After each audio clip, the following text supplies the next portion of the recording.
I want to back up and talk about my finish line statement. And the statement that I made, in case you missed it, was in someone's personal recovery journey, one of the biggest mistakes that I see take place is when they look at that journey and there's a finish line attached to it versus mile markers. And I think finish lines are good in certain arenas when you're looking at races or the Olympics, and even then, it's normally not just one finish line. It's always, you're thinking about the next finish line. Like, I'm going to do this race and then the next race. And then next year, there will be this big qualifying race. And the year after that, potentially the Olympics or whatever the case may be. So even if you look at it like that, those are kind of more mile markers than one finish line. Some people say, I want to complete one half marathon or one marathon in my lifetime. And they get that to that one finish line and they're done and they're satisfied. And that's awesome. That's a big accomplishment. When it comes to recovery, I think that is very dangerous to set out on that journey knowing that there are finish lines within that journey. And a lot of people do it, and hopefully they set the finish line out far enough to where things can change before they get there, and maybe they buy into the lifestyle a little more.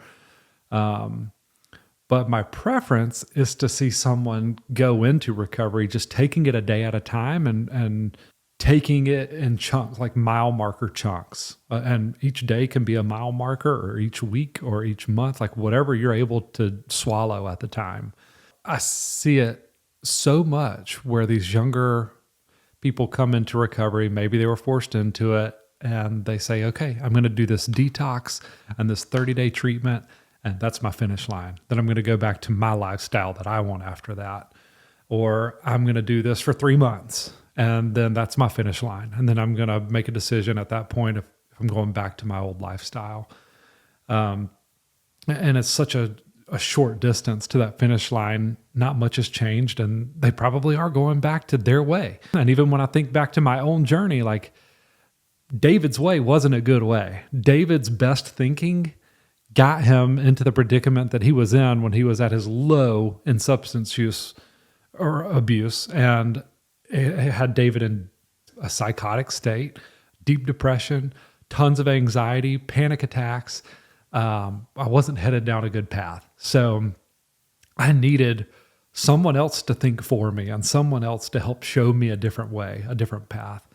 And that's why we coach guys of, hey, give it a year. If you can stay sober for a year, try that. It gives enough time for some big changes to take place and for them to build things up in their life to where either hopefully they'll just get rid of the finish line that they had, or reservation. That's another word for this, is they put a reservation on it. If you're starting a recovery journey, if you've already started one, take note.